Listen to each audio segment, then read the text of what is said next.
me just double check. Okay, and we are live, I think. Though I have a problem with my YouTube.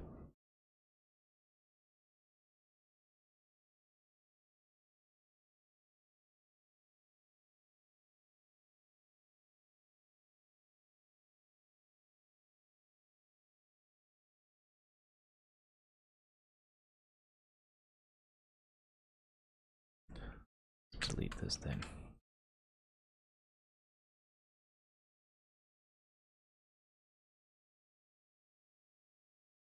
Okay, it says I'm online. Let me just double check my YouTube and then we can begin. Because YouTube is the one that's recording, actually. Yep, I'm live.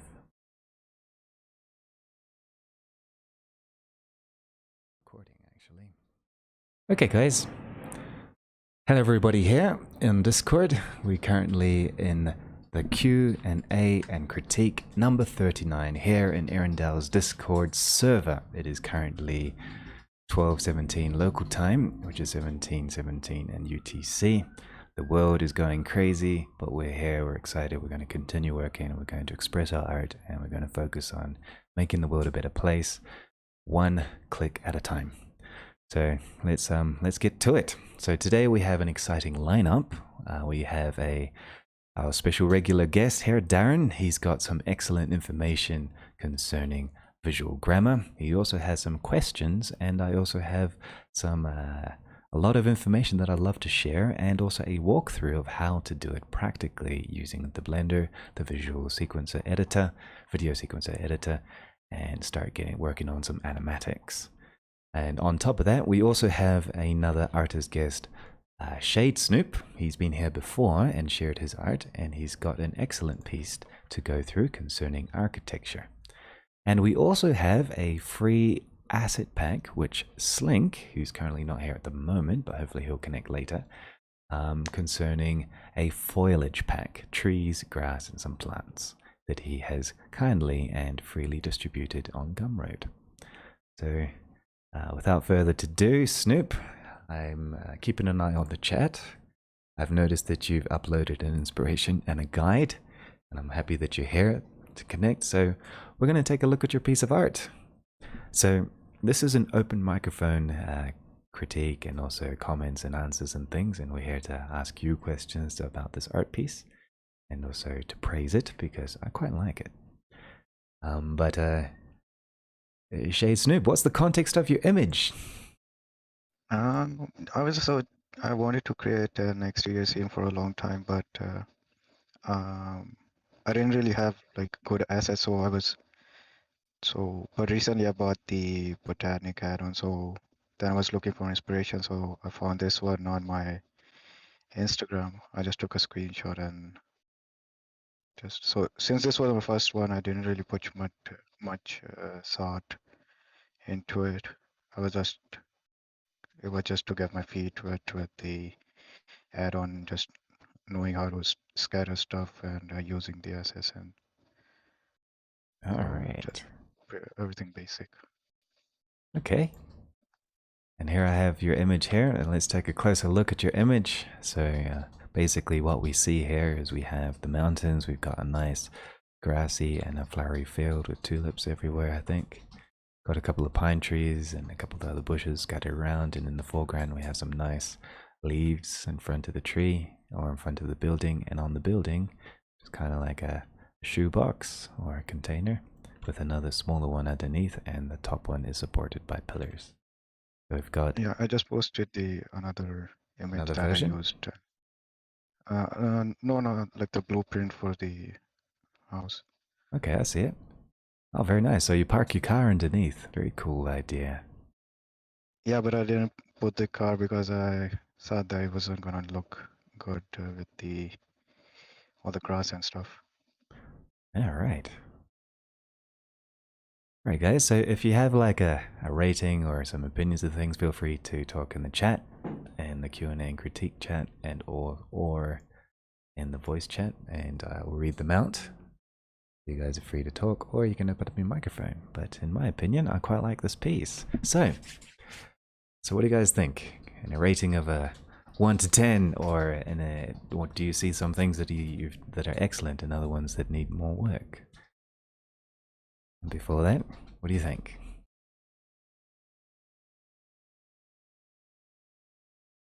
Darren is writing.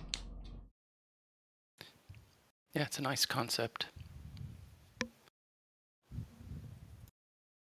Good. Nice. Decap is also writing. Darren says, thanks for sharing. What is the background for this?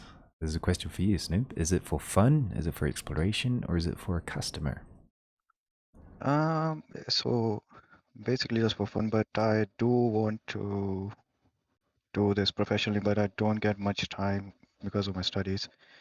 So I try to make like at least one artwork a week, but this one I made like after a month.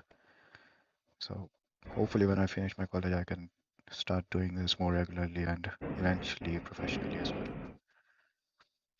Ooh, yeah, you're getting close. I mean, your renders are getting much nicer. I quite like the lighting coming in from the side there. Decap says he likes the lighting. It's very pleasant and easy on the eyes. I agree. Nui mentions that she likes that there is some foreground foliage to help give the picture some extra depth. She also likes the lighting on the trees. Okay, so Decap mentioned something that I also noticed, is that maybe the composition is a little square and symmetrical. That's just his opinion. And I think I know why, actually. So I'm going to load up Krita right now and just load up your image.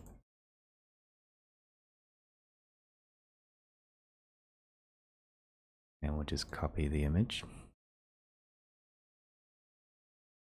once Krita loads. Plebes is also writing with another comment. These comments are great. Plebes says he likes the vegetation a lot. Maybe adding a path towards the door may help. I think that would improve the composition. I agree. So Snoop, thanks for the comments, guys. Decap is also writing. Yes, It's a I great do idea. actually wanted to like make a pass, but Time, I like suppose. I couldn't really, figure out. I knew I basically like I had to do it like what explain or stuff, but even my laptop was starting to slow down, so Yeah, I I tried mean, to optimize everything, but this amount of grass and fluffy trees and things like that, yeah, that would be heavy to render on, for sure. How long did the image take to render? I just I don't remember the time I put like it overnight, and in the morning it was ready, freshly baked. In the morning it was freshly baked. And overnight sleep, very nice. It's like what I do when I cook Yes. bread. 4 hours later, nice fresh bun. Okay, cool. So would you like the hard to swallow news, or would you like my praise first? The pros and No, cons. I'll take the hard to swallow. Yeah, you'll take which one? The hard to swallow one. The hard to swallow one. All right, let's do it. As on web. Let's just make sure my pen is working, which it is not. There's always one little thing that I need to think about. Do stuff. Okay, now I have a pen. Good. And I just graffitied over your image. Sorry about that.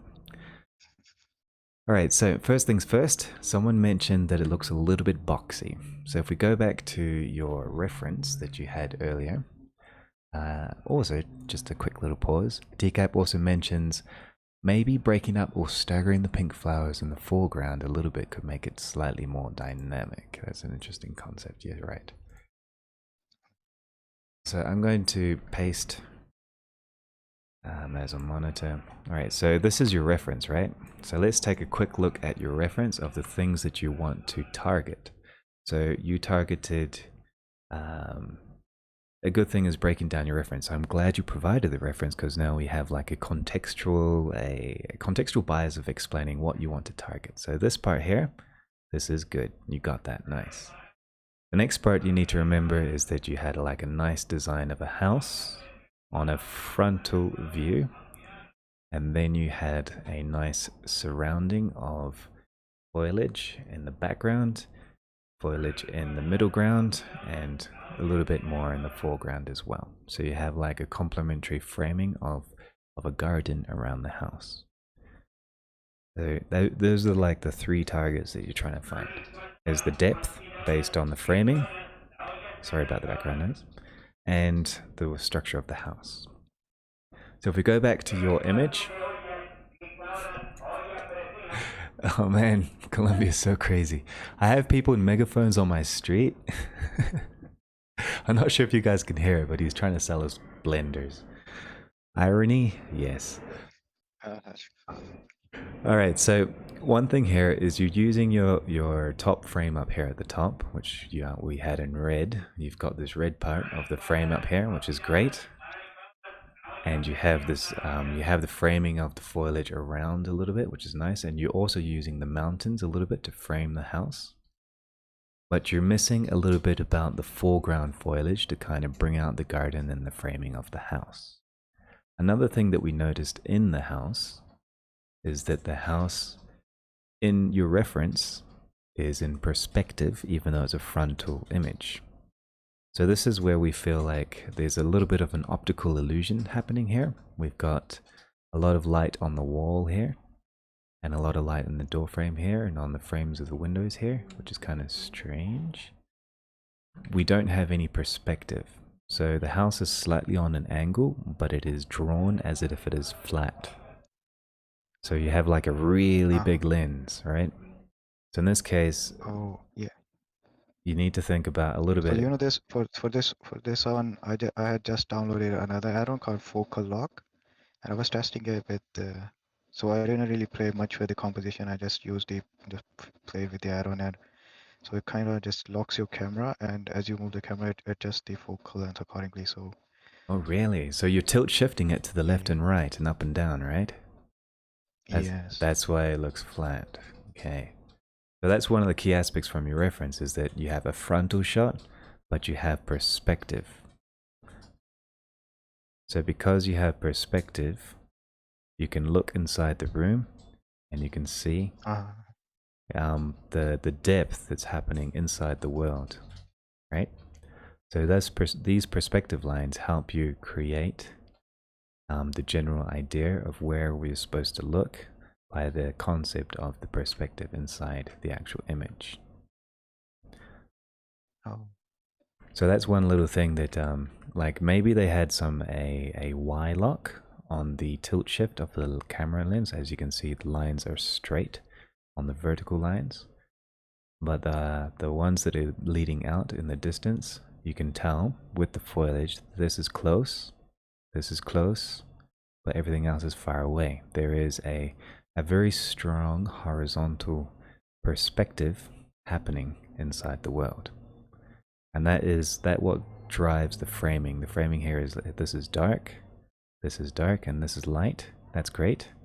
So with your shot that you have, I just showed you did this on another layer, is when you have your scene like this, your framing could have worked with the house like this, with your shape like this, with the sticks, and then you have like the perspective in the windows, and here would be like you maybe rotate the house just a tiny bit so you can see a little bit of the walls, but you're starting to work on like down below. If this is below the horizon line, you could see a little bit of the roof underneath. And if it's above the horizon line, you would not see that part, and you'll start working on the different aspects of where is the horizon line and how you would kind of draw that. And same with the windows and things like that. If you rotated the building a little bit, in this case, we would have a slightly more perspective instead of a flat shape, which would help us feel like we're actually in the 3D world. So because this is a 3D world, you need to think about keeping your lenses coherent with the perspective to allow depth, allow the foreground framing to frame around it, allow the midground to help frame the rest, which is like the buildings and the mountains and things, to highlight the middle ground. with depth. But that's my only critique. Everything else is quite nice. Another person, Nui, also mentions the placement of the house is very central, which is true. Another comment is that Arto says, hello Arto, how you doing? Decap also just bought a blender yesterday, 500 watts. Good. Decap also mentioned the foliage. So this is where, in the concept of your reference, notice that the foliage creates a silhouette in the sky. Notice that it creates kind of like this central area of framing around the building. So this entire area here is what you're using to frame the height of this building, the way that it is protected by the trees. Same with this. Actually, this was the part that I liked most about the reference. There's so many trees in the background, but which I kind of failed to create.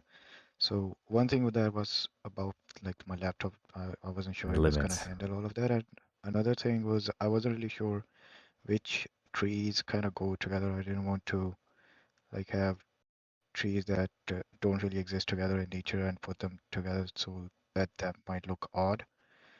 So I just kind of at the end just stuck with a few trees, Okay. but I really like they have so many variations of plants. They do, yeah. It's a very nice boreal type of forest almost. That's cool. No, he also mentions, I think you nailed the wood sliding texture of the outside and you like that look a lot. I agree too. Like the materials are very nice. And the way that you chose the setting sun is also very nice. Yeah, the material that was mainly the Architect add-on, but I did tweak the colors a little bit and the some properties, but most of the heavy lifting was done by the Architect add-on. Very nice. All right. So as you can see here, you can tell a little bit about the shape language of the building, right? And the shape language of the composition. So when you're trying to break down composition, it's good to like just chop it up into pieces like this and then have like a general idea of what you're working on. So with your image, like we're going to hide this layer again and make a new one. Your shape language is, you have this part, okay? It's a little bit, you could make this heavier, for example. Add more branches. Yeah, okay. And also you could probably focus a little bit on the foreground just to help you frame it a little bit. And this is where you can start working with your foliage and how you work it. And then you have the middle ground, right? So this tree is good. This is a very nice framing. You have this tree here. And you also kind of have these mountains, I suppose, to help frame it. That's good. You have a tree in the background here. That's nice. And you have this mountain here, which is also helping it frame it. But as you can see, the framing is not, it's kind of fighting for attention, right? So you could like move the building down a little bit, fix the perspective a little bit. Okay. And when you move the building down, notice that you have like this line up here. You could have like the trees kind of complementing that. Same with this part to go with the roof so that the shape, and also same with the bushes. There's a couple bushes here so that it kind of like helps you lead into the house with a shape that goes an arrow like this, an arrow like that, an arrow like this, an arrow like that. So you could have more trees here. And if you have problems rendering, you can always photo bash. So photo bashing is just you load a plane and you displace the plane a little bit, or you sculpt it a little bit with the texture, and you cut out the corners up here as a plane, and then you just project the light onto it to some degree. And with that, you can photo bash some 3D photos of the trees that you want into the background to kind of get the shape that you want. Especially with architecture, you can really get away with this in the background. And then from there, with the building pointing downwards, you can have more of the shape around here in the center of the image. Make sense?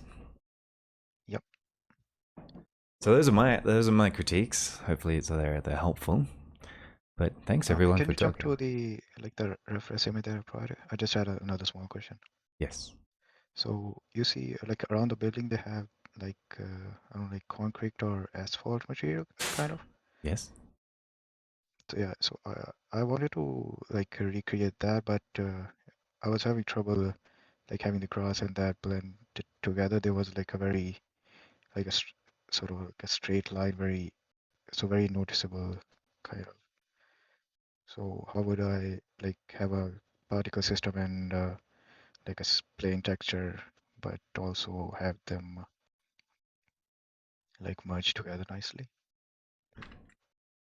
To do that, you can use, it's basically, if you have like a grid on the ground like this, here's the ground. And what did you use? Did you use geometry nodes or particles to set up the grass? Particle system. Particles. Okay, so you want to be in weight paint mode. And if you're in weight paint mode, depending on the density of the mesh, you would paint your pathway, for example. And in this case, I'll probably invert the weights. Just give me a second. Levels, quantize, invert. There we go. So this would be my pathway. And I'll just make sure that I'm on track to make sure it's a very sharp edge right here. So notice, okay, so the vertices is my weight. As you can see, I have, it's running slow because I'm inside the scene. There we go. So here I have, like, you notice that there's like an edge between this red point and this black point, and it does a gradient between the red point and the black point. If I want sharper edges, like for example here and here, and maybe here and here, I go back into paint mode, I could use my add and make it a little bit sharper with the interpolability between the 2 points.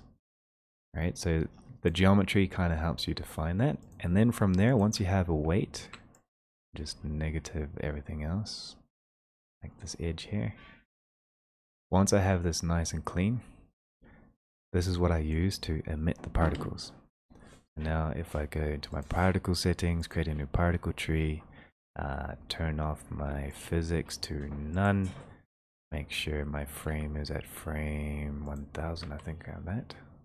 Frame start 1000, frame end 1000. Go to my main view, make sure I'm at frame 0, 1. Sorry about that.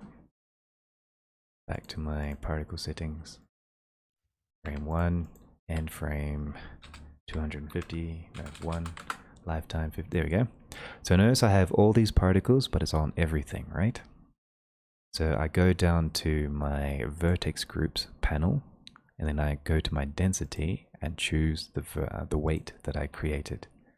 And this helps me create a pathway, I guess you could say, based on the weight that I have drawn in my weight paint mode, as you can see here. And I can inverse it, obviously, but the weight paint is what defines where the particles go. When it's like completely zero, there are no particles. And depending on the geometry, there'll be a gradient of particles or not. So that's how you would draw your paths, using like a casting emission mesh with the paths and the weight paint drawn correctly to how you want it. Geometry knows it works in the same way, using a weight selection group. Does that answer your question? Thanks, man. Yes, thank you. So that's the beginning. But don't be afraid to use cards, yeah, alpha cards. Don't be afraid to use some photo bashing and like cut out some planes. Use the import images as planes, or render your trees how you want them with the lighting that you want, and then project them on planes. You don't have to render absolutely everything every single time. You can hack it, and that's perfectly okay.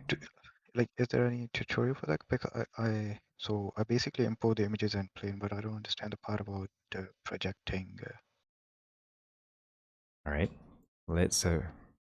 I'll just do a quick little showcase before we move on. So if we go into the textures and I grab like a tree or something, pause, foliage. Just make sure I have like a tree here. So let's just find. Hello? I have come to challenge you. I'm not actually. I'm just here to listen. No, I will challenge you. Oh, that's good. What a twist. All right, welcome. So we are streaming live, so have fun, yeah, guys. Right, so let's just grab this tree, which has, I'm going to make it principled. I'm going to turn off alpha. Or not, yeah, turn it off. And I'm going to import images plane. So now that I have this image as a plane like this, I can go to the top view. And basically what I'm going to do is I'm going to go into edit mode, hit my knife button, which is K usually, and basically I would either use an add-on like Leafig or Alpha Cutout or something, or do it manually, and I would cut out this tree like this, more or less, which has the lighting that I want in my scene. And once I finish cutting it out, it's going to be very rough like this. Alright, I press space to confirm. I got a couple of issues because Blender doesn't like working with n-gons. Hang on 1 second. Alright, so let me just finish this. So I got this face here, this one, and I've got this one, and let's just play with these two. Okay, so I got these faces, and I cut it out, pretty much. So now that I cut it out, like this, I have everything I need. And if I really want to like make it 3D and interact with the world, I can like start drawing some, I gridify the mesh a little bit, like this, nice and simple. And if I need it in 3D, I can like then use my sculpting, like the grab brush, and I can start 3Dizing the photo so that I can have some new lighting. I make sure it shades smooth, however I want. In my materials, if I need it, I add in like the bump and all of that, or make it like very rough. In this case, usually keep it rough to not have too much specular. And then I can go into my render view, which is in cycles. Let's switch to Eevee quickly. In my render view, if I want to like relight it, I can add in the light like this. And I can change the color, something like a pink shape here. Obviously you can use like an alpha mask as well. And I've integrated kind of like a 3D tree that's super cheap and super easy to render with the lighting that I need, which is partially either rendered from the camera view using a pass of just that single tree and the lighting that I want, or a custom lighting that I need, so that I can relight my, I guess you could say, 3D photo bashing to get really cheap detailed scenes. Should the color space of the image always be just sRGB, even if I'm like rendering in, say, filmic or filmic log? What does it matter? If you have an EXR on float and you could use linear, then it'll be in linear. But right now it's in sRGB. You could use anything you want. You could install ACES if you want, but if you have like a linear or others that you want, depending on what you want, you can use those without a problem. Okay. I have a sort of unorthodox Blender, like the process, like question. Yes. Is like, because I'm literally prepping to do my work and all my workflow and stuff at my public library. Do you have a place that you specifically say that's where I work my most like optimum? Or like any specific advice you'd have for like the best place to be to concentrate and focus on this type of work, or just any type of work? Is this a question about how to focus in the 3D world? Well, I'd say it could apply to any sort of thing, like maybe digital art or any sort of like the creative process. Do you yourself specifically have a place that you'd say, or like a mindset that you put yourself in, that you would work most proficiently or comfortably, that you could like recommend to others? This is a very deep question that I'd love to answer in depth. We do have a lot of other topics to go through, so maybe I will answer this. Will you be here next week, Piano? It could be. I don't know. Probably. Well, all right, I'll give you a quick introduction. Basically, morning routine, having a routine, you know, the routine helps me because then I compartmentalize my mentality. If I just sit at a computer, play games, or do many different things without separating what is my rest time and my work time, then I'm not as efficient. So if I have a little routine or like a ritual, I have like a little ritual where I fill my water bottle, I brush my teeth, I do some exercise before I begin working, and I clean my desk, and I have my breakfast, I have a shower, I feed the cat. I have this routine. If I don't do everything before I sit down to work, then I sit down and I will be distracted, and I will not be in my working mode because I haven't finished my personal life. I haven't compartmentalized it. That's what I usually do. Really, really smart. Like, it sounds like something that's self-explanatory, but even me, like, I didn't even think of that. You know, just doing everything before, doing everything in a routine. Does it actually help that much? Oh yeah, for sure. For sure.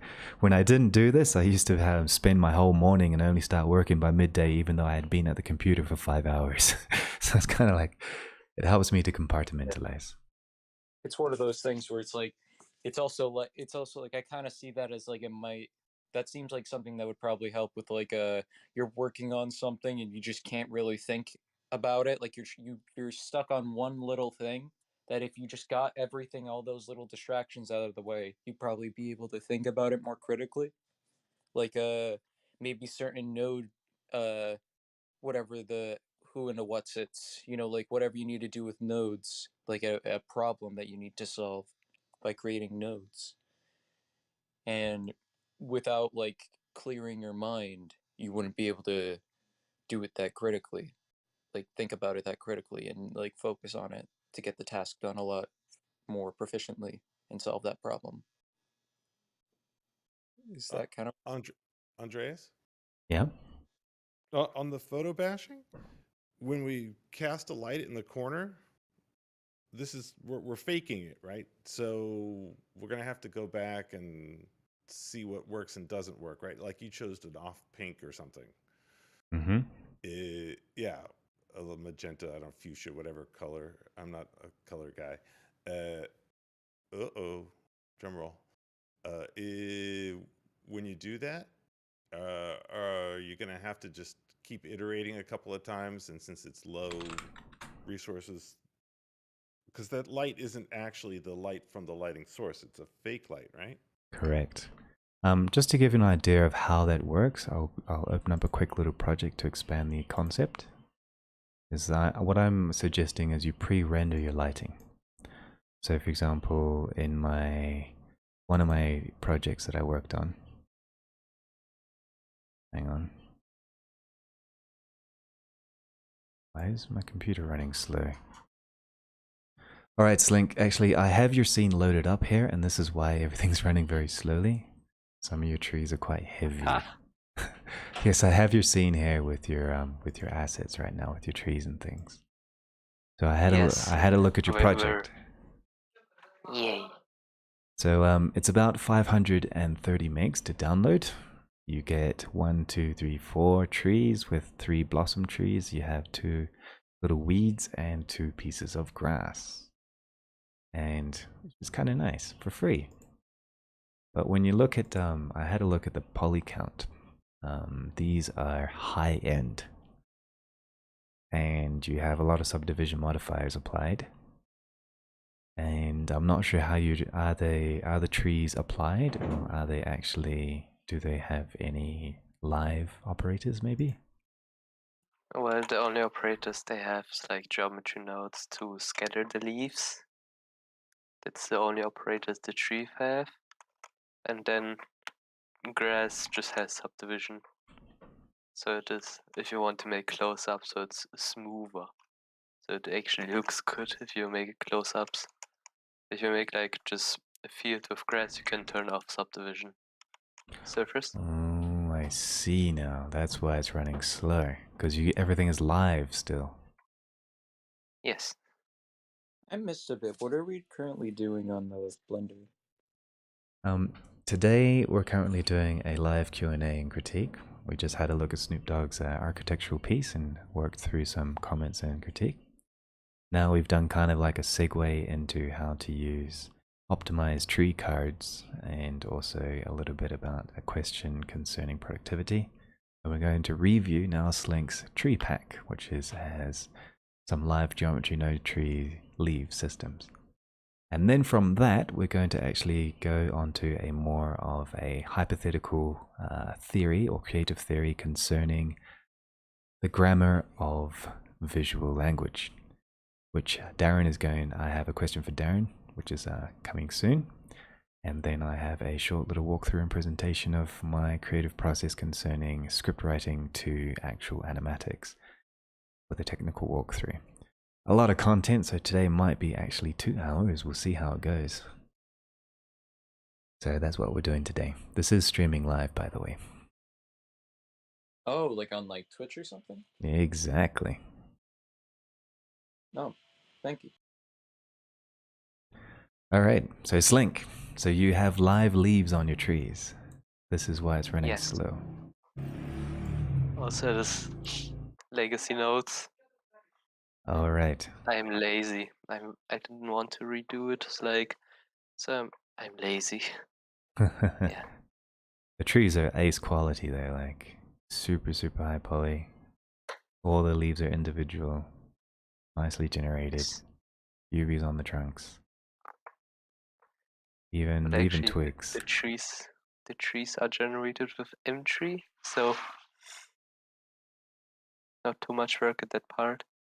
Question, are the twigs actually geometry? Yes. They're just instance geometry. Huh. Okay, well, Yes. this is nice, but maybe with your pack, my recommendation is try to include some proxies, possibly, so it's easier to scatter them before render time. And Yes. see if you can optimize them with a little bit more applied leaves instead of running it live in the geometry nodes. Because as you can see, Well, my viewport's tumbling at like 3 frames per second. Yes, with like those pink trees, I tried to optimize it. Like they have like a viewport amount. And I actually did did like the whole tree in fields for these ones. Very nice. Someone mentioned in the chat, Arto says you can use the isViewport node to kind of create a LOD, I guess you could say. So a viewport LOD. So you could have... Yes. Yes. That could work as well. Another There's thing I nothing noticed... against it, just yes. Another thing I noticed is with your leaves, I noticed that they are curved, but when you look inside the poly count, look at the density of the leaf. Yes. Yes. Actually, those twigs, like those are also generated with geometry nodes. Yeah, maybe I'll drop the poly count of these leaves by a lot. You could like if you go find a twig object for that, you can turn off the subdivision in the geometry nodes. Inside the geometry nodes. Yes. Not for the instance ones, for the real one. This is like for leaf distribution. Okay. And then if you find a leaf object, which is like where the geometry is instancing, Points rotation. like the real leaf, Point somewhere in the viewport. The real leaf, which would be inside a collection, right? Yes. This one? No, I think it is the twig collection. Hang on. UPC likes my pack, doesn't it? It doesn't. It's running a little bit slow. So it's in the twig like- collection. Yes. There it is. You see? Uh-huh. So Then he there's has like our the own tree. subdivision surface there. You can just 0 or yeet it. Yeah, Yeah, should now be it's off. a bit less. Yep. If you notice, like, all of these leaves here, with these lines here, are also not necessary Yeah. either. Yes. But you have like a leaf geometry node group. That's really cool. I didn't made it. The Yeah. dude who made like M3 made it. Oh, and this is from made like M3. 3. No, the dude who made entry was like, yo guys, I have this, and then I used it. Wow. Very generosity. Very generous. Yeah, that's right. So that's why you're Love it. sharing it free as well. Great. Well, thanks for sharing this link, but I do recommend try to focus on making performant assets. They would sell like hotcakes. Because, for example, the trees that you have, like one of your trees is about between 150,000 faces, which is about 300,000 triangles. For game assets, a tree would be 35,000 triangles. Add decimate modifier and it's fine. Yeah, but for game assets, you're looking at 35 to 45,000 triangles per tree. Yes. Which is a fraction of what you have, nearly 10 times less. So you got to think about cards, you got to think about maybe different levels of detail, I guess you could say. Cutting back on individual leaves. This would be, for example, what I do with most of my projects is I bake out this leaf pattern. I bake this out with the normals, with the ambient occlusion, the subsurface scattering, everything, and then I use this as an actual card instead of actual individual models. The hype is you done. It's about to. Finally. So Darren, are you still here? Yes, I am. All right, so thank you, Slink. Let's move on because time is ticking. So Darren, Welcome. I have a question for you, and Yes. and I have your document here open. But my question is, you were talking to me about the project, the Android repair shop, and about visual grammar. And Yes. and so my question is, what is visual grammar to you, and what is the context of your curiosity? What would you like to explore? Well, thank you for setting it up. How do you want to do this?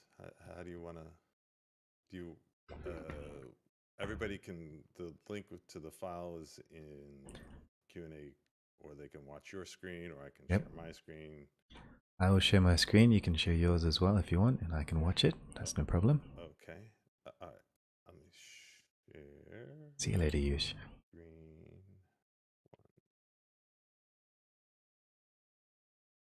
All right, let's watch yours. Sure. So Andres is working on a project which I'm assuming we're gonna get to, correct? Correct. And he's mixing music and pencil and paint and 3D. And when I come from a background in photography and videography, and the idea of mixing all of those just kind of threw me for a loop. And so we started talking about visual grammar, and I'm not sure that he and I were on the exact same page. And so he asked that I say, well, what's visual grammar to you? And so I wrote this up. And just a little background about me. I'm new to Blender, and I've been trying to figure out where I want to put my time and energy. I come from a math and IT background, as well as some visual arts, and so I'm here in Arendelle because of the procedural, and I love GeoNodes and the like. Though I'm not sure that's where I want to spend like all day, every day, and not everybody does here. So I'm trying to find my niche. And I was watching the links are in the document if you want to see them afterwards. I was watching the production of The Pipeline of Spring. This is a Blender Studio production pipeline review. And I was kind of doing it to understand pipelines and I was kind of doing it to kind of go shopping for, what are the things that excite me, right? And some people love doing, like, online render's not here, but some people love doing, props and modeling, and some people love animation, and some people love all these things. And so I was just like, let me just get a list of everything. And while this is not exhaustive, it's certainly part of the visual motion storytelling. And part of, and here I just copied them, part of the visual grammar are the constraints that exist in the thing you're doing. I think the most classic example is a piece of paper and a pencil, right? So automatically, color is out. You can't draw on the wall, you're drawing on a piece of paper. There's a set of constraints that lend themselves to actually more creativity instead of less. So in language, we have things like a subject, a verb, and an object. And in different other languages, we have subject, object, verb. And that's an example of a constraint. You can't really go outside those constraints in the given language that you speak. And if you do, you can do some interesting things, but if you do, you got to make sure that you do it in a manner that makes sense. So Yoda is an example of breaking outside the constraints and still functioning, right? He doesn't do necessarily an English subject, verb, object. And so I just used Yoda as an example to highlight how there are certain constraints, and how you play with these constraints is a lot of what makes the story as well as the art work. So in visual things, there is still a grammar. There are still constraints. So my background, photography, the frame is a constraint, the light is a constraint, the lens is a constraint, the sensor or film is a constraint. There are more, but that's an example. So here is a picture. I run and I needed to take pictures to prove to myself that I was actually outside. Let me expand this.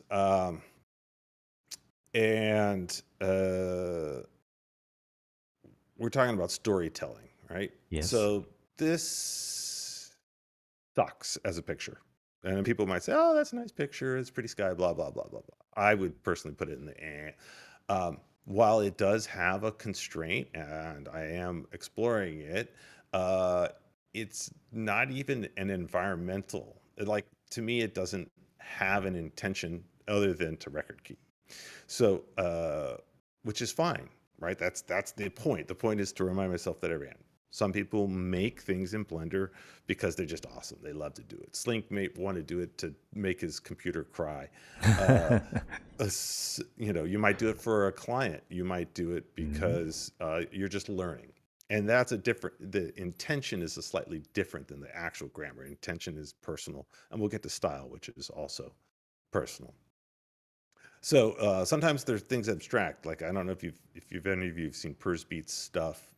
They definitely convey a mood or a feeling.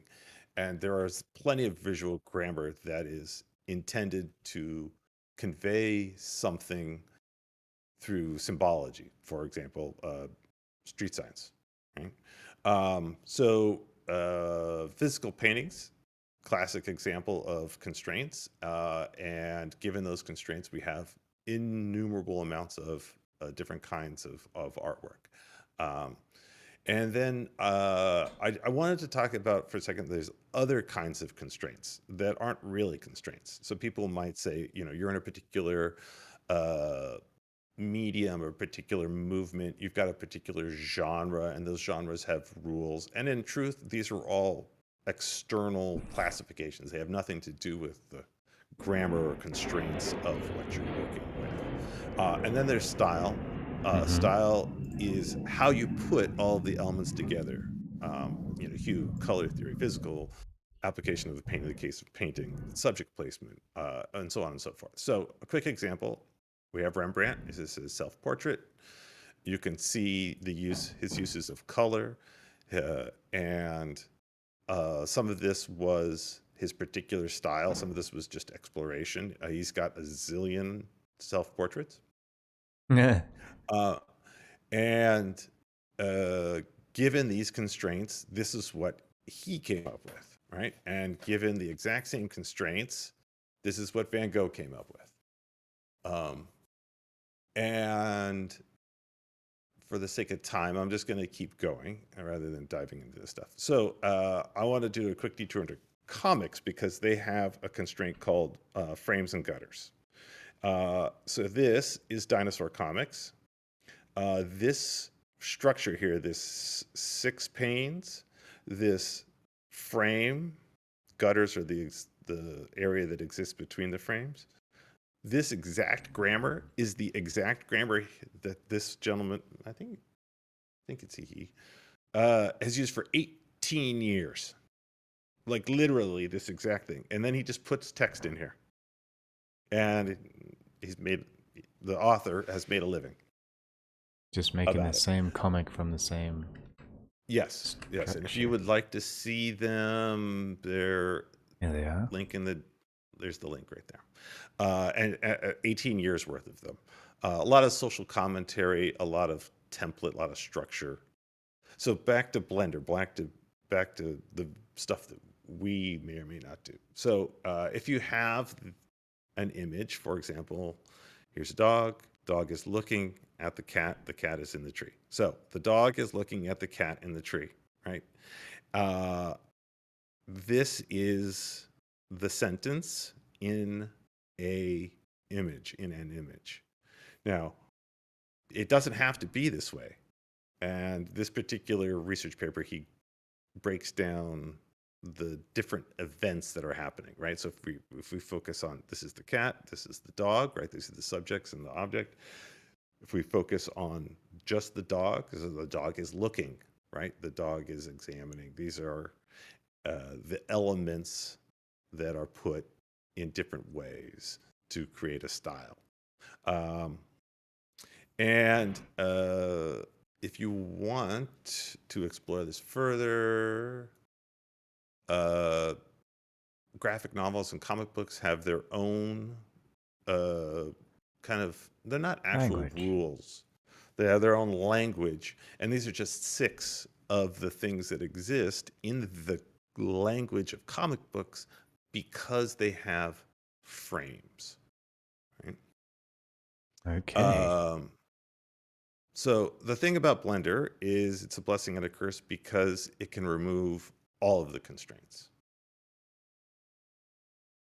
Let's see. Here is an example, if you're watching my screen, of a breaking of the constraints. Right? Hey, I made that picture. You did make this picture, right? So we have anthropomorphication. We have all sorts of different materials. We're telling a story. Much of the way, the sentence might be something like, "The frog was surprised to catch a fish," right? And the beauty of Blender is that you can do these things. And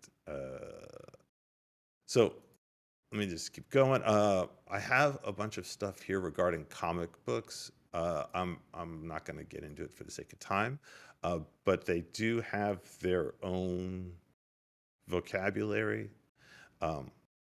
And back to visual storytelling. So one of the things is concept art, and I love concept artists. They do some incredible things. I can't do any of it. I don't see myself doing it. It's not my style. But it is part of visual storytelling. Once you have a script and you start moving into visual storytelling, you'll have a storyboard. And this is the image I chose, for example, a storyboard. The chicken is arguing a point, right? Could look like anything, but it looks like this, right? The other chicken disagrees, right? But you're not saying the other chicken disagrees. You're demonstrating, you're showing it, not telling it. And I'm just trying to figure out, hey, what's the part that gets me going? Where do I want to spend my time? Animatics. Animatics are on the bottom here. This is an animatic. Some people are very, very familiar with them. Some people are just getting to know them. The point at which the storyboard starts to take life. This is from Coco, and you can see the actual animatics that were used in Disney and how it became a much more, you can see he's taking the breaths. And one of the grammatical structures of animatics is the ones and twos. Setup, action, setup, action, setup, action, setup, action, setup, action. And you tell a story through setup, action, setup, action. And you can see in his face the emotion without any. Sometimes animatics have voiceovers. Most times, the popular ones that are done as a complete project, you can see he's still nervous. And he's telling a complete story with this animatic, right? Just the movement of the crowd back and forth. So the example of visual storytelling. And then you have a team of Disney and you go from this to this. Now, I feel, hey, I could probably do this. So that's why I'm kind of interested in maybe exploring that. This, no, way too much. There's another example of Miguel of Zootopia. If you've seen that one, then it makes a lot of sense and the animatic, but if I was just to do it right now, I can't do it. So in the process of visual storytelling, the animatics lead to more animation. And there are all sorts of other things like environmental art, the environment creation, scene setting, establishing shots. Those are all part of visual storytelling. Prop making. I don't know if I put prop making in here. No, I didn't.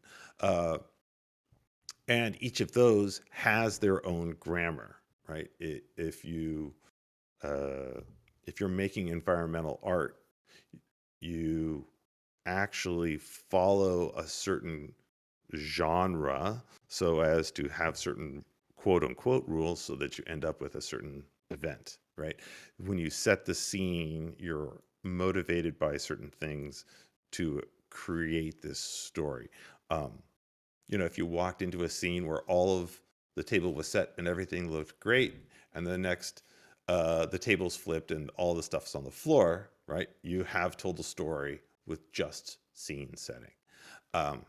So that was the kind of grammar that I was thinking about when Andres asked the question, and I thought, hey, let me be a little bit more explicit, and all the while tell a little story about where I'm trying to go.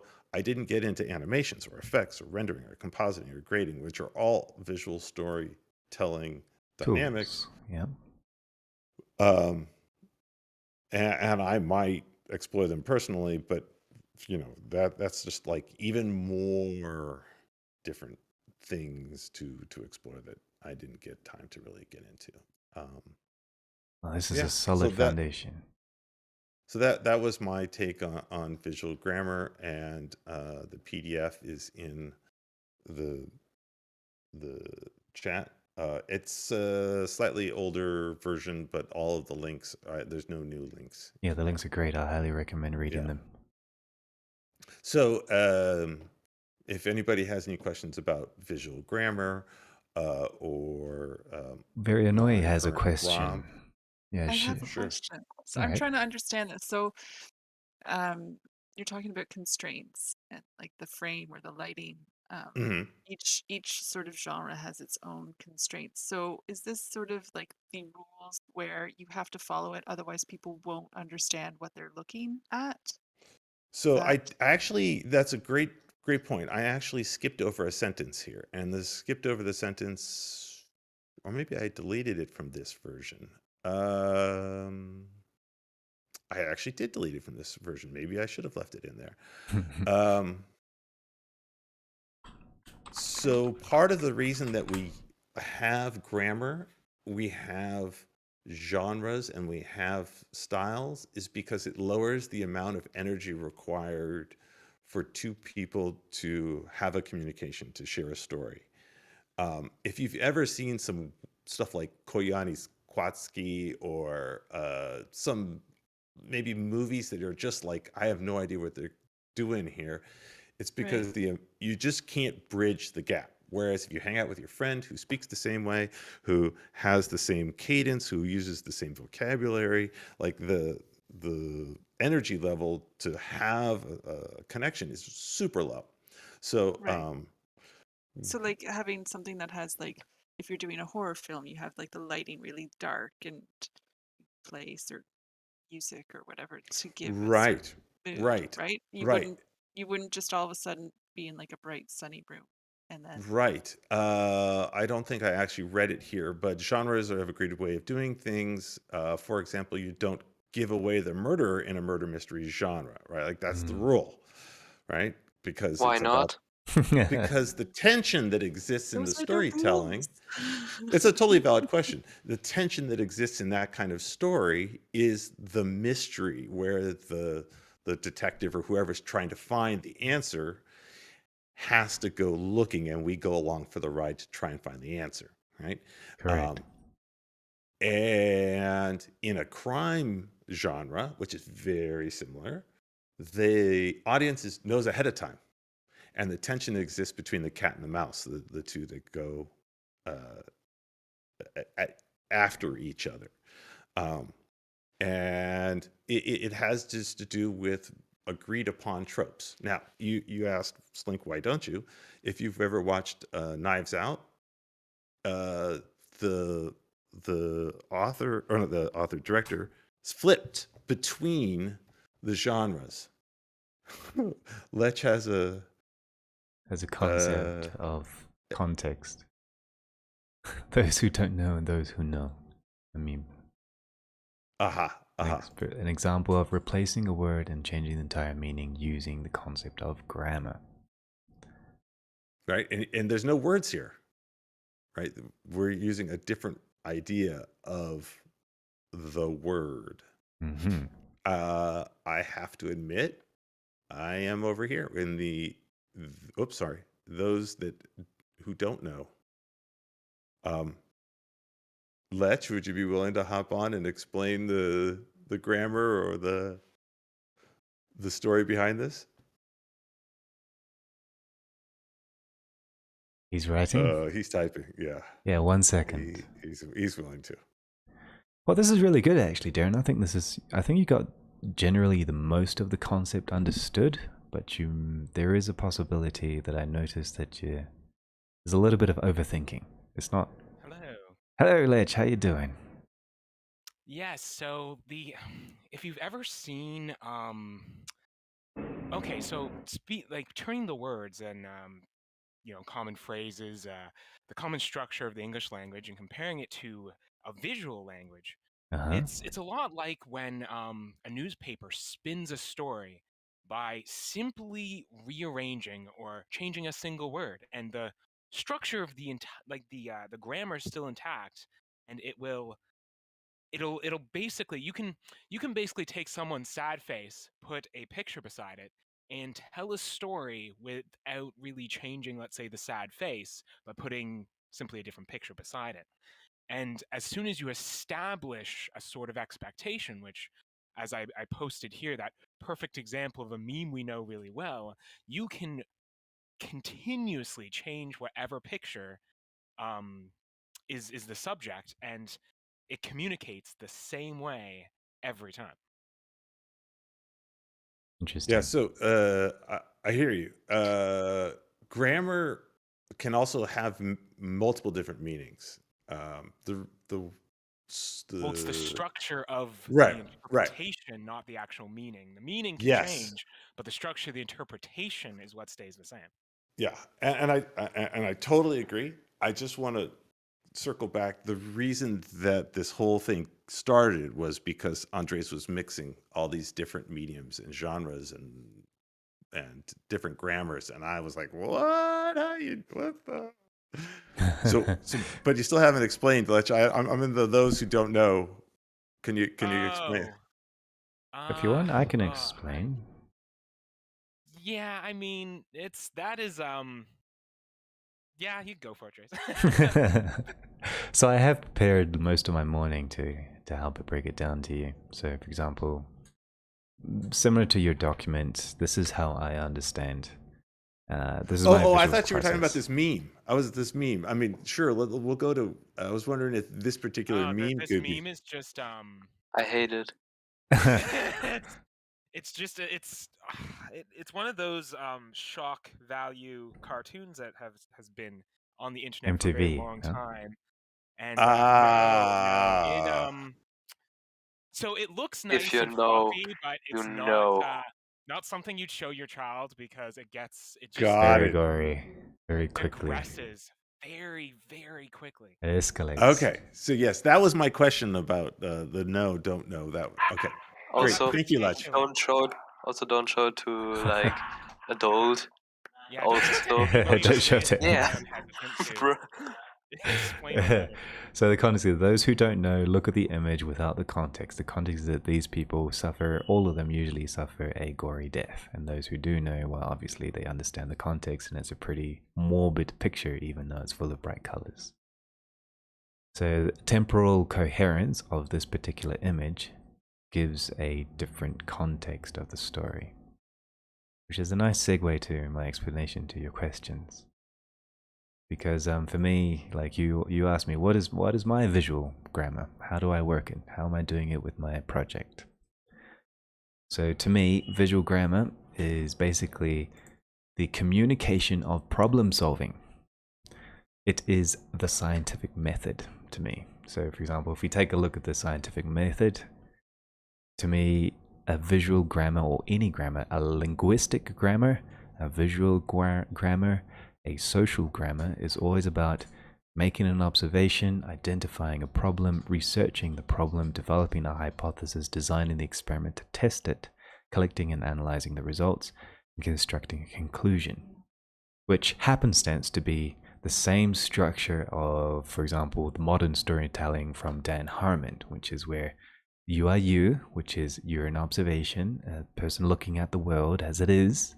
There is a need, you identify a problem, there's a need, you go and you do some research, you go do your research, and then you search and you develop your hypothesis by finding some things. You go to 5, you design an experiment, you find and you test the experiment by taking the hypothesis and working the hypothesis, and then from there you return and you collect and analyze your results and you return with some conclusions.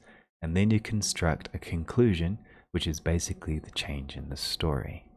So this is based off the monomyth, this is based off the concept of the hero's journey, and it's basically the concept of the scientific method of how the brain works. We input data, we process the data, and then we output conclusions.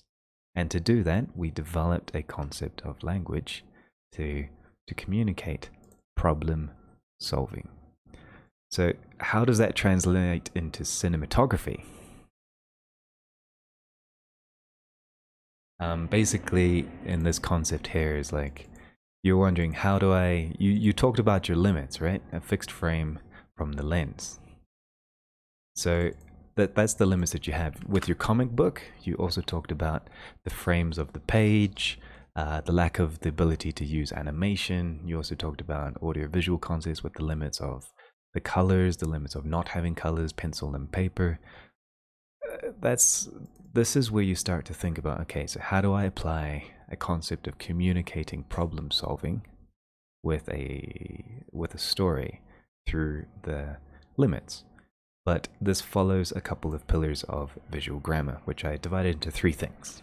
So for example, one is style coherence, the other one is spatial coherence, and the other one is temporal coherence. So coherence is basically just comprehension.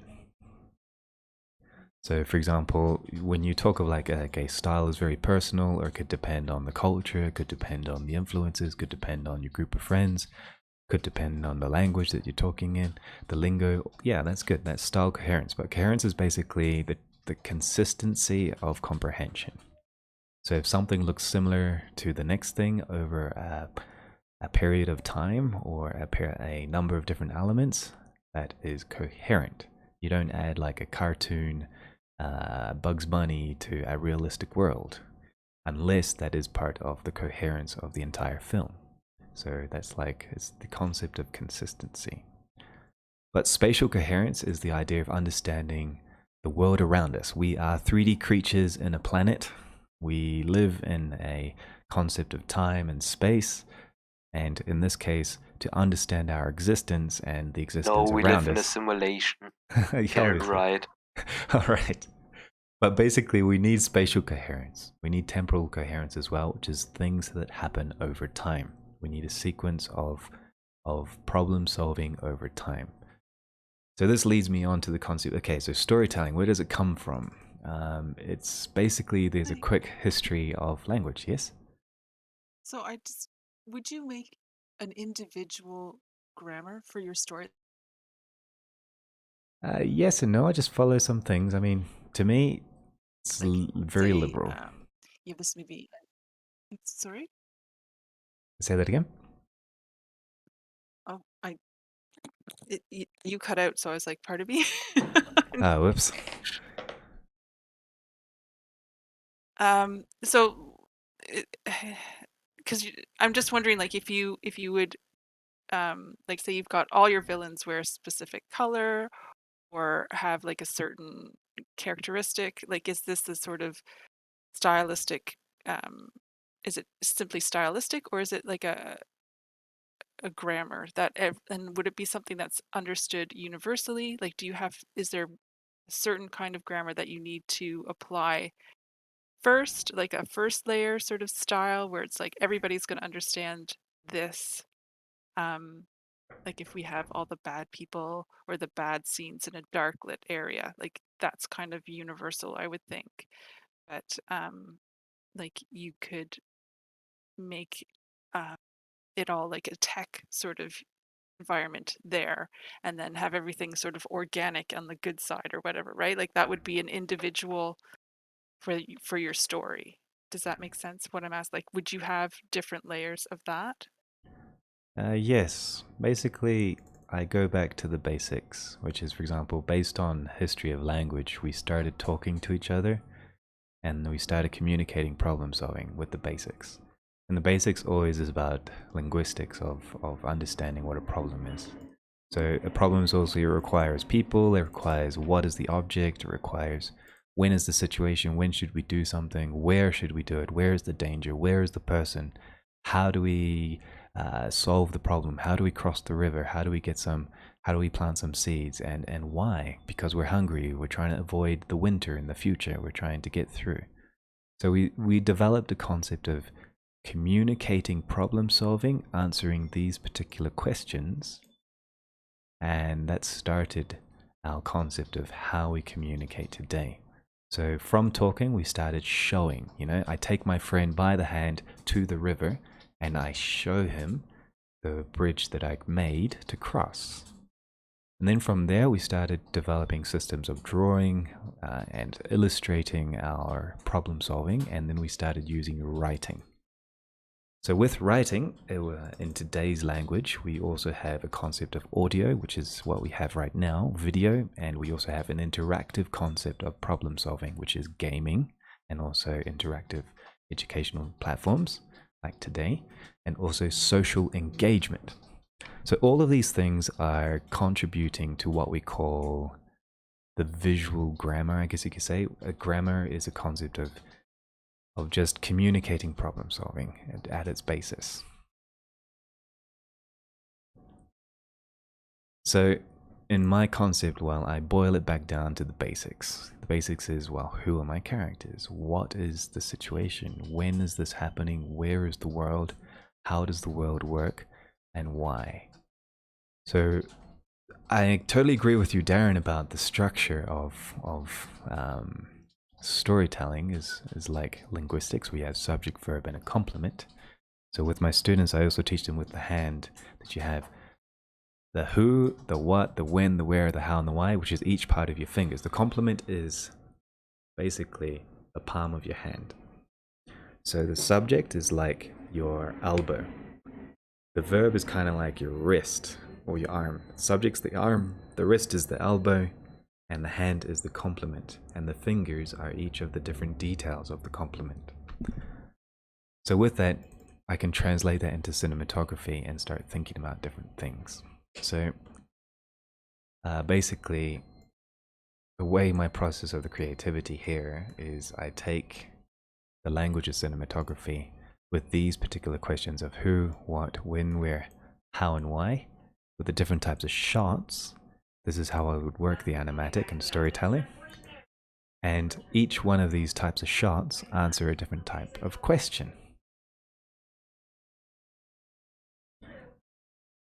So,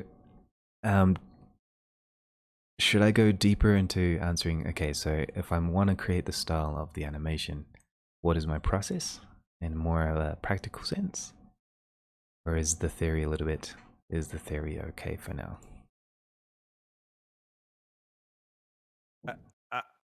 I don't speak for everybody else, but I do think that you're, like, if you had an example area and you showed how you went through the process to tie both the theory and the application together.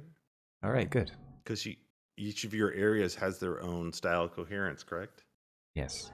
So let's go to my project with a practical application which I've prepared. So first things first is I started to write my inspiration and my ideas. So I have the music and I have my ideas, but from there I started to kind of create a map. So first things first, I had to answer the questions. What is the story about? And then from there I had to ask myself, when is the story and where? With that, I could tell myself, well, it's somewhere in the future, it's on planet Earth, it is probably a couple centuries from now, and the situation is modern society with the new factors of how artificial intelligence or an intelligence revolution affects the future of humanity. And then I talk about who, and I talk about, so I think about, well, there's an artist in this world and he's got his friends and things like that, and I have a particular client parameters. These are from my client. So from that, I started creating a map.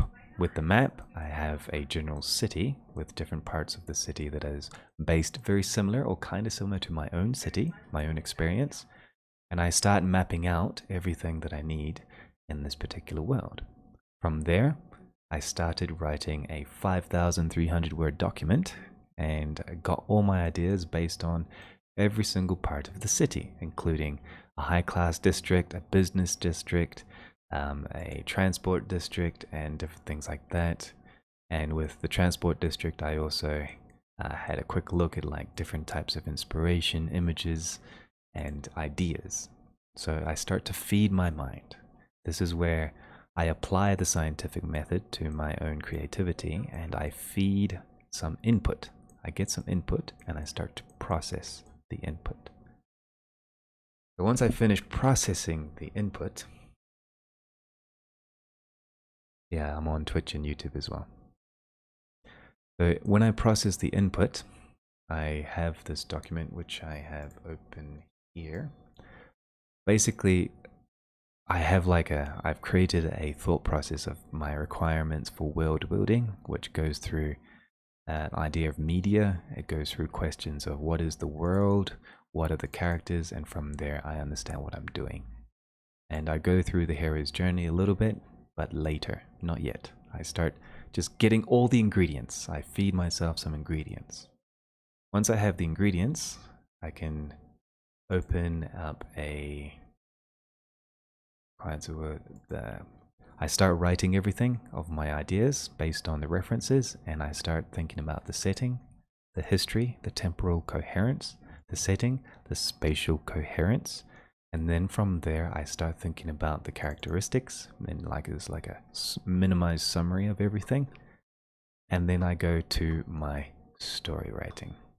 So now that I have an idea and I have like some music to work on, I can go to my script writing process and I can start writing a story.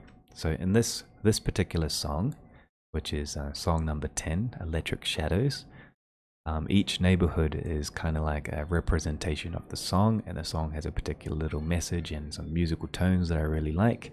and I start splitting it up into shots. And each shot is like a separate camera, and I write the basic shot that I want, and I write what I want in each shot. So from there, I use this fountain script writing code, I guess you could say, which is the standard for script writing, which gives me some timed statistics. So for example, I can calculate the screenplay statistics of that particular shot, and it will tell me how long it's going to be, how many people are going to talk. It has all the different types of, it's kind of like a markup that you can use for writing scripts, and then I can use that to convert it to Blender.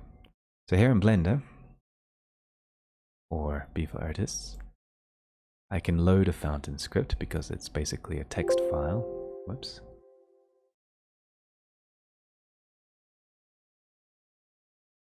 Keep waiting. There we go. So here in the fountain script file, I use an add-on called Unfurl Fountain.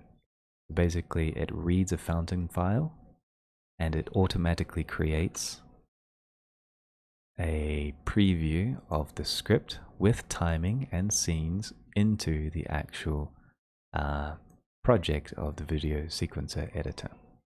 So now I can like write in or add as many scenes or dialogue or characters or whatever I want into the timeline, and I start working with the temporal coherence. And then from there, I can start thinking about the cameras and start thinking about the detail and work within my limits of the style that I chose, which is the painterly effect, to illustrate my story. And my painterly effect now then has to answer these questions over here in this screen here. I have to answer in everything that I make, what is happening? Who is who? Where are these people? When do they exist, and when is the actions and things that they're doing? How are they doing them, and why? With those limits and the types of, the medium is like 16:9 widescreen video and 30 frames per second, using a painterly effect with some lower framed character stuff. How do I work it? So I start understanding or memorizing which shots work best for what type of content. So for example, if I need to explain where are we? Where are we in this problem solving story? What is the space? You know, what is the house? What is the building? Where does this place exist, and when does it exist? What is the time frame? So where and when, I use a long shot. When I create a long shot, I have to think about the style and think about how do I explain what is in this world. So in this case, we have a guy in a corridor. We have these buildings which are abandoned and derelict with overgrown plants. We have people cleaning up trash underneath a highway from Better Call Saul. We have an open market with slaves inside a castle. We have somebody standing around a campfire from Game of Thrones, or somebody's inside a lobby underneath some stairs saying hello to somebody. Or there's an empty street early in the morning. So these concepts of where and when, I understand, is an extreme long shot or an extremely wide shot. And then I use long shots for what, how, and who. Who are the people? Where are the people? What is everyone doing? Everybody's talking and eating and like just hanging out by the fireplace, or they're buying and selling stuff, or they're just dead, just sitting around dead. Or maybe he's walking through the street and there's like some news and some crazy stuff happening, or he's playing on the drums, or they're standing in like a crowd looking at somebody on the stage. I use this type of shot to explain what, how, and who. And then from there, I use a medium shot or the American shot. The difference is the medium shot is from the waist up or from the chest up, but an American shot is from the hips up. So basically, I answer now who is doing what, where, and how. I start explaining how. Who is doing what thing, and how are they doing it? So the American shot shows a little bit more legs. It shows a little bit more arms and movement. So how is very good with American shots. Lots of action happens with the American shot. That's why it's called the American shot, because they invented that concept. But I use these types of shots that show who's relative to everybody else. What are they doing? They're drinking. He's waiting in line to be signed up to something. You can see that he's drawing. He's holding a cup of coffee. He's on break. They're sitting at the table. They're eating some food. They're talking about something. You know, these are the shots that explain a little bit about how and who and what is happening. And then I can use cutaways to explain the details, the objects. What are they looking at? When and how is everything happening, and what is happening in their actions? So these types of linguistical actions of trying to communicate the problems that I want to show what the characters are living in the story, the problem solving I want to share, all happen in a sequence of these shots. Eventually going up to a close-up, which shows feelings, dialogue, personality. Who and what are the tones of the story, the dialogue? What are they saying? What are they expressing? How are they feeling? All of these things helps me define my style. And then from there, I get my extreme close-ups of my actual characters and what I want to do. What are they thinking? How are they feeling? What is their opinion? What are their thoughts? What are their plans, their schemes? What are their dreams? All of these things are part of the language of how I want to express the different elements of who, what, when, where, how, and why. And this here is what I call visual grammar within the limits. And from there, it gives me style coherence, spatial coherence, and temporal coherence, the three pillars of understanding what I need to communicate for problem solving inside the story. So from there, I'm inside Blender, and I have a story, I have a timeline, and now with the timeline, I can go inside my 3D space, which is just loading here, and I can start to take a look at my world, and I can start setting up my cameras. So for example, I'm here in the city, there's the big wall between the high class and the slums, I have the commercial district over here, I have my city over here, and I have my first song, which is based in this part of the slums over here, so that I can have my first camera is kind of like a wide shot like this. If I take a look at my script, my first camera over here, let's just see if we can zoom in a little bit. A view, yeah, it's happening. So the first shot is an extremely long shot. There's a rusty shanty town. We see a panorama of the whole area. Downtown in the distance, the construction projects up to the west, to the right, the North Urban lands to the north, and then there's a high-class family or wall to the left. Then I take a long shot to show who is doing what inside the slums. So there's a kid, he's playing with a robot head, playing some football or something like that. And then I go to an American shot of a gang of hooligans. They're standing in the shadows watching the kid play. And then I do a cutout to show what is the person doing. And he's smoking a blunt and he's got dirty hands and he's holding one of the cigarettes and he pulls it to his mouth to take a drag. And then from there, I go back to a long shot to show what other people are doing. There are people that are in a garden. I change the scene with a crossfade. There are people in the garden and they're making makeshift gardens inside the shacks and the top of the roofs. And there's broken tech everywhere. You see a robot arm used as a scarecrow. Then I do another external shot.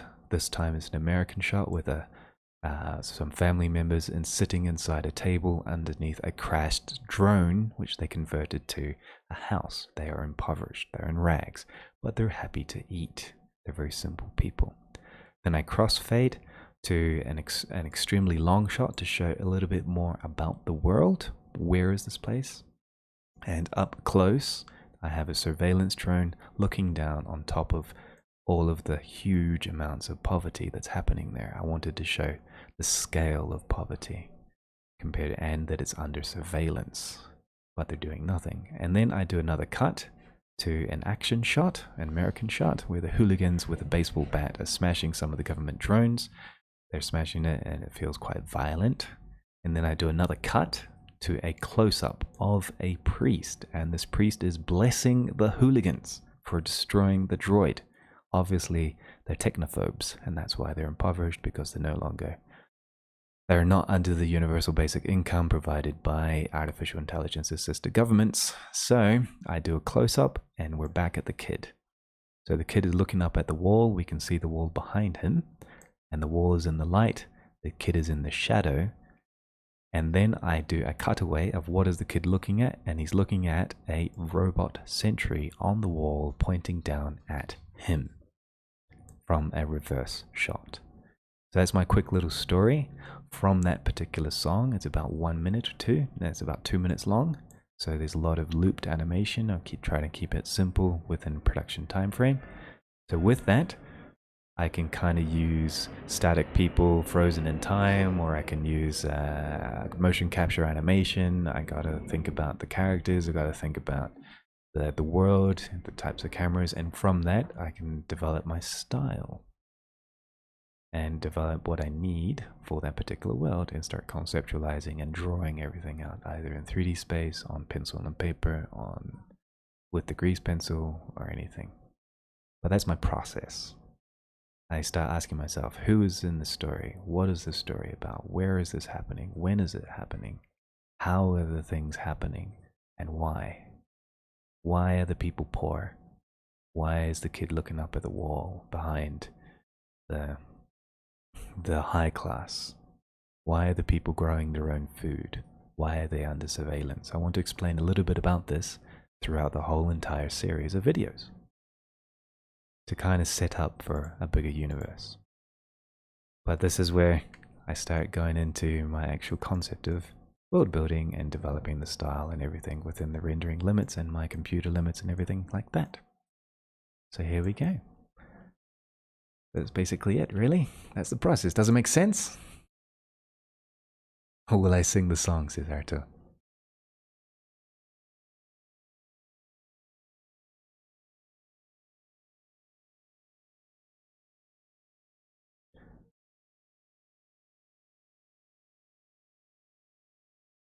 Bruno says the script process is very cool and it does make sense. There was also people looking on YouTube. That's good.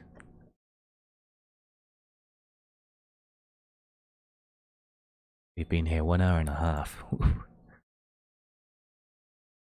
Darren also mentions, for this project, I did some creating of a story, some visual coherence to understand what I'm doing for the theme, and for each area to create the style and coherence. Arto says all the visual grammar stuff looks very complex. His brain is too small. But Arto, you work on geometry nodes. If you just keep it simple and look at your hand, just think about the WH questions. That's visual grammar. If you're going to make something, does whatever you're painting, whatever you're creating, answer these questions? Who, what, where, how, and why? If you can answer those questions, then you are targeting the pillars of visual grammar. Verinoy asks another question. Do you ever break the grammar rules? Shade Snoop says yes, definitely. Yes, temporal coherence means sometimes you don't have to answer everything on purpose. So for example, you might have a film that never talks about why. That's an art film. Or you may have a film that never explains who. That's a crime film. Or you may have a film that talks about fantasy, but it never talks about how. That's a fantasy film. Or you have a film about sci-fi, but it doesn't talk about the concept of where, for example. Maybe it's on a different planet or something. So depending on your shot, you can withhold information to temporarily or use time to explain the information later. So this is why you have temporal coherence. You don't need to answer who, what, when, where, how, and why at the same time per shot. You can use a sequence of shots or a sequence of sequences or a sequence of even entire stories or characters to explain the who, what, when, where, how, and why of the handogrammer to then tell the story. So for example, you can break the whole entire concept of like just show who and what, but never talk about how. How are they moving between time and space? What are they doing? Until later in the story, and you can kind of create an abstract, surreal experience with your story. But you know what type of information you're not using and you're not explaining. Darren mentions some of the fun talked about in movies break or play with the rules intentionally. Correct. That's where art comes in, which is a movie he shows is another one called Memento, is a good example. So with the structure of grammar and things, with the whole world building concept as well. For example, with my story about the little kid, I do not explain how the wall was built or how these people were impoverished. I don't have to explain it, it's just the way it is. But back in history, during the intelligence revolution, I understand that in the intelligence revolution, when governments, manufacturing, office work was all transferred to artificial intelligence and androids, a lot of the people could not adapt with the society. And other religions and people were against artificial intelligence based management. So these people were not supported by the new institutions, and they were moved, or they moved together and were expelled from the general city and the wealth of these cities. So I have two large districts, the suburban districts, business district, commercial, manufacturing, and even the transport district, which is a spaceport. All of this explains why the slums exist and why they are locked off from the high class and under surveillance, and why they are so aggressive against technology, living in poverty. I don't have to explain all of that. That's information that I know, but is not information necessary for the actual story of understanding the vibe. You know, people are religious, they're somewhat anti-technology, they're trying to make their ends meet, they have no support, so they're self-sustainable, and they're locked in poverty, and they're under surveillance. So I needed to answer, what is their situation, when is their situation, who are the people who live there, how do they live there, and what's happening, and how is it happening? People don't have a lot to do, they have no jobs, they're just hanging around and destroying robots that walk in to be independent. So I try to target those things in the story, and with that I can create the style that I need. So Noe asks another question. How does this differ from creating a novel?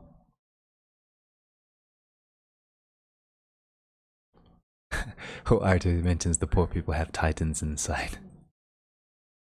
Darren answers, I think it's important to not get hung up on all the semantics. There are different types or kinds of rules and guidelines that exist for different reasons, but none of them are absolute. Drawing in the gutter of a comic book, for example. I agree. This is why I always go back to the basics of input, process, output, and the questions. What, who, where, when, and how, and why. The gutter is the area between the frames of a comic book, by the way. Yeah, good. So if you understand that you're trying to input information to the person who's watching, you're trying to help them to process the information through time so that they can make a conclusion from an output, so that they can learn something, that this guy's an asshole, that's basically what you got to do. Storytelling is problem solving, and a communicated problem solving. And if you can do that with your art, then you're doing it right. And how you do that is completely open.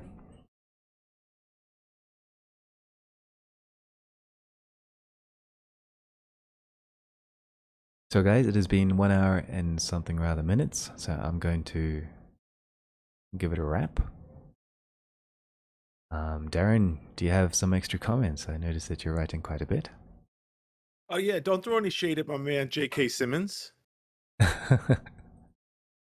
What he plays a good jerk. Yeah, he's an excellent actor. I love that character. I agree. But the way he played him just makes you hate him. Such an excellent villain.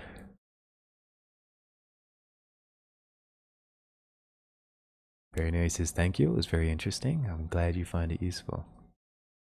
Arthur Freya says you gotta wrap it up like a shawarma. Oh, I love shawarmas. There's not enough shawarmas in this country.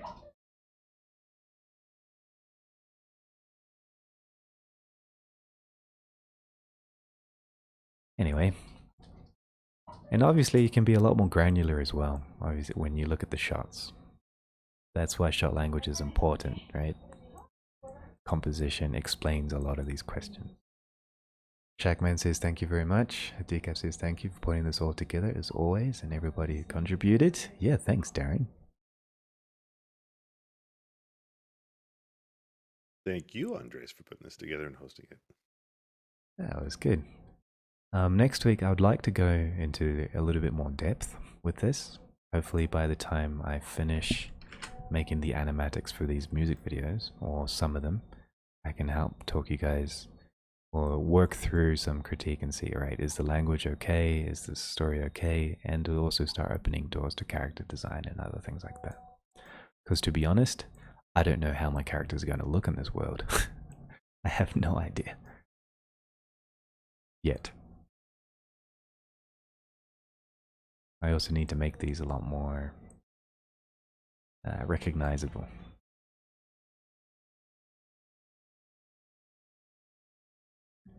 Because right now it's very abstract painting, right? It's like a little bit hard, not very legible. I need to. That's the other issue with style, is my style coherence needs to communicate the correct information. And right now my style is very, very chaotic. I need to work on that a lot.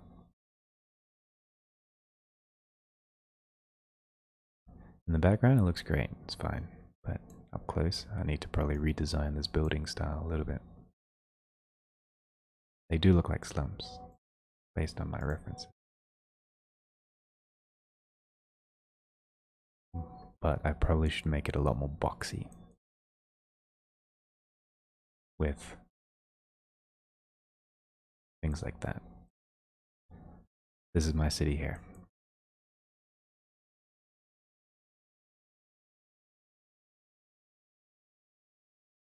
Artist says there's so much work, I agree. That's part of the fun. Make it based off my actual face. Verino says, I think it's a good start. It'll be interesting to see how it ends up. The creative process is always a journey. Yeah, I agree.